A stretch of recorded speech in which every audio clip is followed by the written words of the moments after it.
Chapter 2. Monsters and Wardens. Warden's Keep, a prison for nightmares and the headquarters of the Wardens, an order built to kill or cage anything that threatened the natural order, a secret group of watchers to control the continual threat the First Realm faced, magic users. Booker sighed as he made his way through cold hallways dimly lit by enchanted crystals hanging from the dome. The Wardens were more assassins than watchmen, an order so secretive even its members didn't know where the keep was. The keep was underground, that Booker was sure of, only accessible by portals. But where underground? For all he knew, they could be under the sea, inside a mountain, or even another dimension. He stopped at the entrance to the pit, listening to the growls, hisses, and howls of the things locked in there. Even from here, he could smell them, the unnatural stench of unkillable monsters. Booker hated the pit.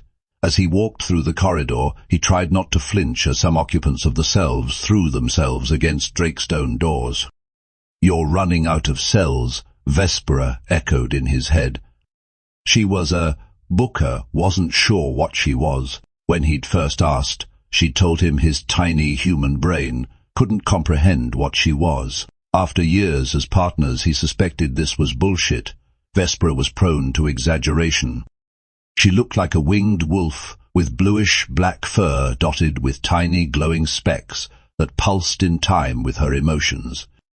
Right now she was the size of a cat, keeping pace with him as he hurried past the cells, but she could grow larger than a warhorse if she wanted. "That's Finn's problem," Booker breathed. He reached the last cell and went in without knocking. "I wish you'd get out of here and just take a room." "This place gives me the shivers," Booker said in greeting.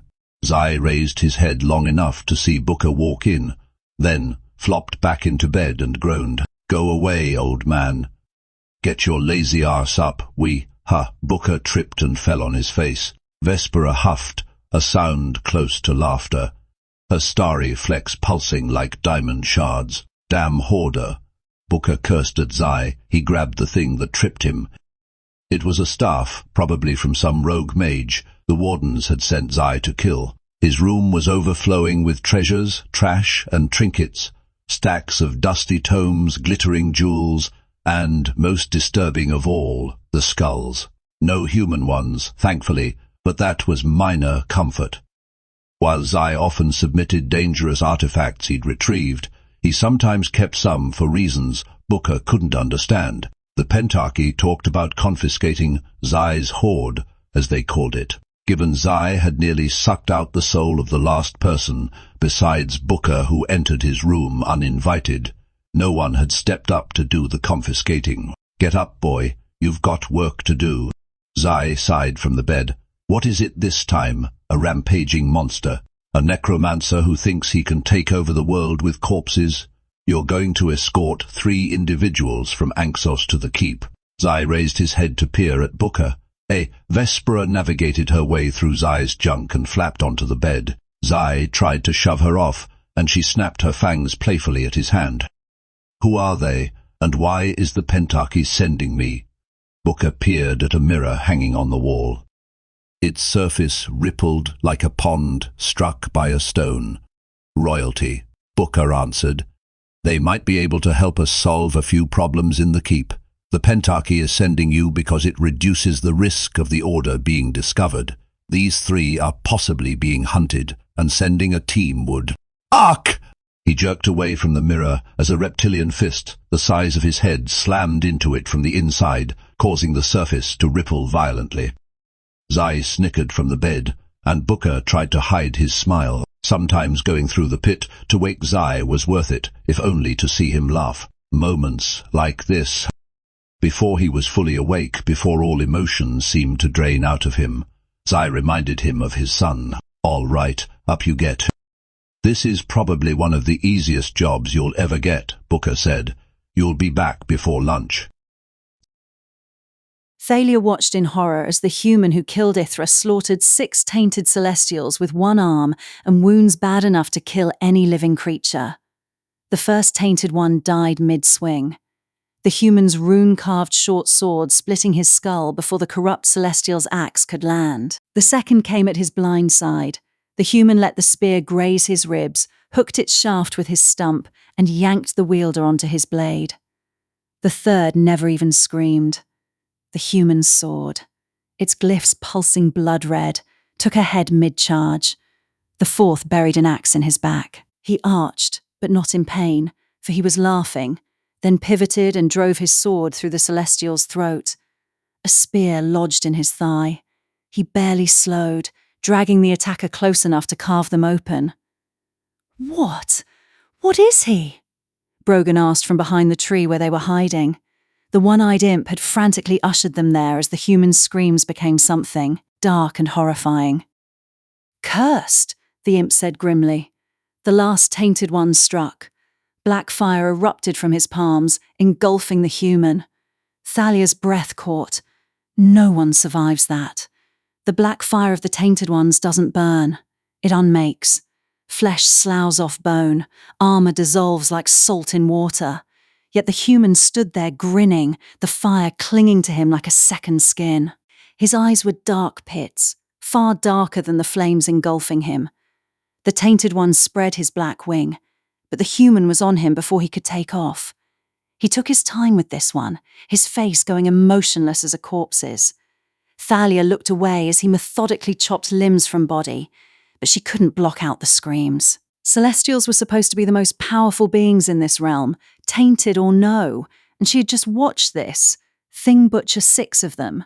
They stayed there until the screams finally went silent. The imp went out first. "Master?" he called nervously. There was a long silence. Then, "I'm here, pal," the human said. "It's me." The imp snorted. "That what you say last time?" The human chuckled, dry and too inhuman to be comforting. "It's me. I promise." Her father rose, and so did she and Brogan, a little reluctantly. The human looked terrible, like a carcass half-eaten by some predator. Then, just like when he'd killed Ithra, his body began to stitch itself back together. Flesh knitted like worms tangling in a corpse, sinew snapping taut as bowstrings. Tendrils of muscle slithered outward, webbing into new strands, while his exposed ribs cracked and reset like pottery shards shoved into place. The bone jutting from his ruined arm twisted, splintered, then lunged forward, elongating in a series of sickening creaks.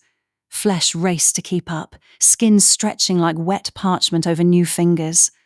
The whole thing took only a few heartbeats. Save for the blood and his tattered clothes, the human looked unharmed. "What are you?" Thalia asked, unable to keep the fear from her voice. He blinked, and his eyes were back to normal.